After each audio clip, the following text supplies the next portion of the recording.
원내 대책회의를 시작하겠습니다. 박찬대 원내대표의 발언이 있겠습니다. 사필 규정입니다. 서울중앙지법 1심 재판부가 어제 이재명 대표의 위증교사 혐의에 대해 무죄를 선고했습니다. 너무나 당연한 결과입니다. 진실과 정의의 승리입니다.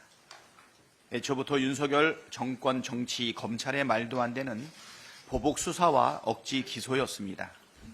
지난 2년 6개월 내내 야당만을 표적으로 삼은 윤석열 정치 검찰의 무도한 정치 사냥은 머지않아 종말을 고할 것입니다. 노무현 대통령께서 강물은 결코 바다를 포기하지 않는다고 하셨습니다. 김대중 대통령께서는 역사를 믿는 사람에게 패배란 없다고 하셨습니다.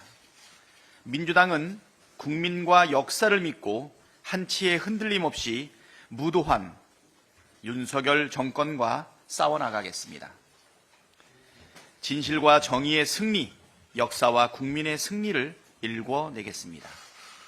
국민의힘은 이제 사법부 협박을 중단하고 김건희 특검에 협조하십시오.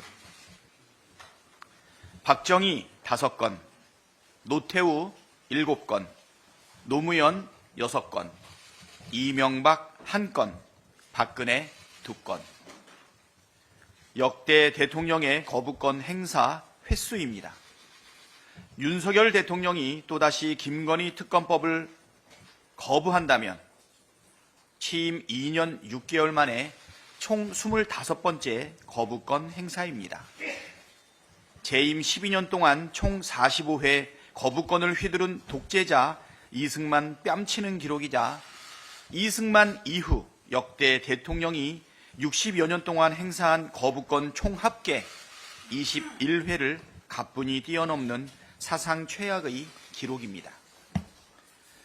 그동안 윤석열 대통령이 거부한 법안 24건 중 5건은 대통령 본인과 김건희 여사 수사에 관한 것들입니다. 거부권을 부인 방탄에 악용한 국민이 위임해 주신 권력을 철저히 사적 이익을 위해 악용한 사상 최악의 대통령으로 역사에 기록될 것입니다. 김건희 윤석열 대통령 부부와 명태균 씨가 개입한 시대의 국정농단 의혹들이 하루가 멀다 하고 계속 터져나오고 있습니다. 공천과 선거 개입, 국정 개입, 인사와 이권 개입 의혹에 이어 이제는 검찰과 국민의힘 인사들까지 국정농단에 줄줄이 연루된 명태균 리스트가 나돌고 있습니다. 양심이 있다면 명태균 리스트에 오른 국민의힘 의원들은 자진해서 김건희 특검법 재의결 표결에서 빠져야 하는 것 아닙니까? 한동훈 국민의힘 대표도 당내 경선 여론조사 제도를 개선하겠다는 한가하고 한심한 이야기를 할 때가 아닙니다. 여론조작이 문제라면서 명태균 여론조작의 실체를 밝히기 위한 김건희 특검법을 반대하는 것은 분명한 모순이고 명백한 범죄 은닉 행위입니다. 한동훈 대표는 본질을 한참 벗어난 엉뚱한 이야기 말고 깔끔하게 김건희 특검에 협조해 주십시오. 특검법 재의결 때 반대표를 던진다면 국민의힘도 정권과 함께 몰락하게 될 것이고 한동훈 대표는 보수 세력 괴멸을 자초한 책임을 져야 할 것입니다. 수십만 명의 국민이 한 달 넘게 김건희를 특검하라고 외치고 있습니다. 국정농단, 악의 축, 윤석열 김건희 부부를 심판하라고 분노하고 있습니다. 윤석열 대통령이 사는 길도 한동훈 대표가 사는 길도 김건희 특검 수용 외에는 없습니다. 이상입니다. 네, 다음은 진성 있습니다. 네, 지난 24일 유네스코 세계문화유산 등재 후 처음으로 열린 사도광산 희생자 추모 행사가 결국 파행으로 끝났습니다. 일본이 보인 행태는 양국 간 합의의 파기는 물론이고 외교적 결례를 넘어선 도발이라고 할 만합니다. 막장 드라마에서 흔히 보던 물컵 끼얹기도 이토록 치욕스럽진 않을 것입니다. 일본의 기만 행위를 강력히 규탄합니다. 사태가 이 지경에 이르자 정부는 이번 파행을 과거사에 대해 일측과 타협하지 않겠다는 우리 정부의 확고한 의지의 표현이라고 했습니다. 중요한 것은 일본의 마음이라면서 과거사 문제는 대충 넘어가자던 정권이 갑자기 무슨 소리입니까?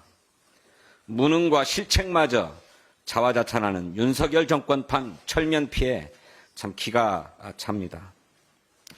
윤석열 대통령은 대일 굴종 외교의 책임을 지고 유족과 국민께 사과하기 바랍니다. 외교부 장관, 주일 한국대사, 국가안보실장, 안보 1차장 등 대일 외교 라인도 전면 교체해야 합니다. 양국 간 신뢰가 훼손된 마당에 일방적 퍼주기 대일 외교 이대로는 안 됩니다.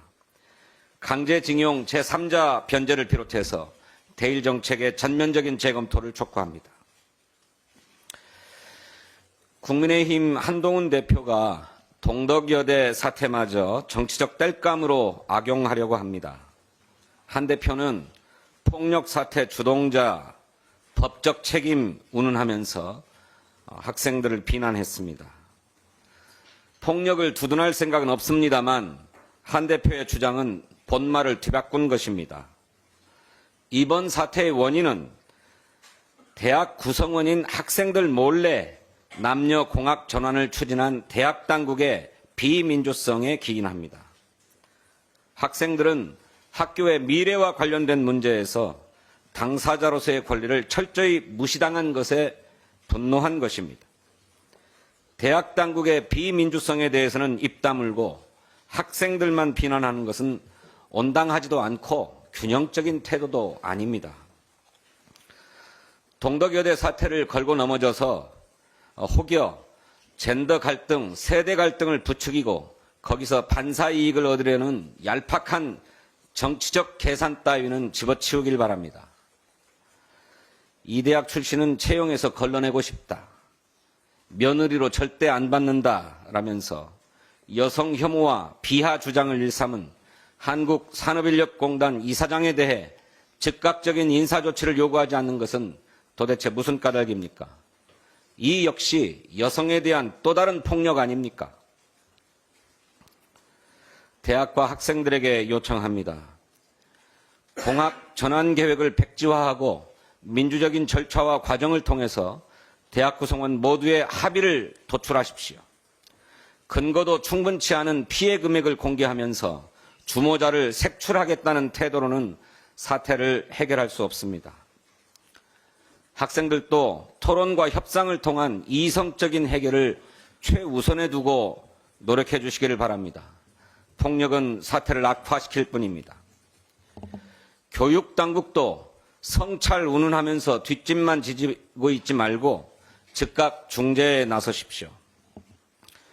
여성 혐오와 젠더 갈등을 부추기는 일부 세력에게도 자중할 것을 경고합니다. 학교 무단 침입이나 칼부림 예고 등은 명백한 범죄입니다. 경찰은 학생들에 대한 위해 사태를 예방하기 위한 경비대책을 철저하게 수립하고 시행하기를 촉구합니다. 한 가지 더 말씀드리겠습니다. 지난 24일 정부가 후반기 과학기술 분야 5대 개혁 방향이라고 하는 것을 발표했습니다. 하지만 윤석열 정권의 말뿐인 4대 개혁처럼 허장성세가 되지 않을지 걱정입니다. 현장 연구자들은 지난해 초유의 R&D 예산 삭감을 분명히 기억하고 있습니다.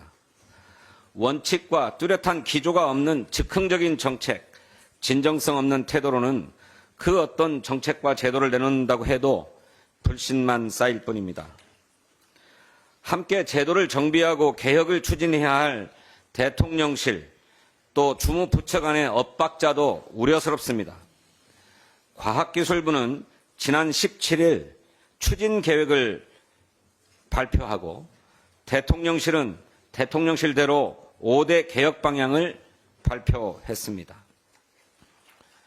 과기부 장관은 직을 걸고 기술 사업화를 넘어서 기술 산업화 생태계 체제를 조성하고 내년에는 컨트롤 타워로서 대한민국 기술산업화 전략을 내놓겠다고 했는데 대통령실은 향후 관계부처 간 협의체를 통해서 관련 법제와 거버넌스를 정비하겠다고 합니다.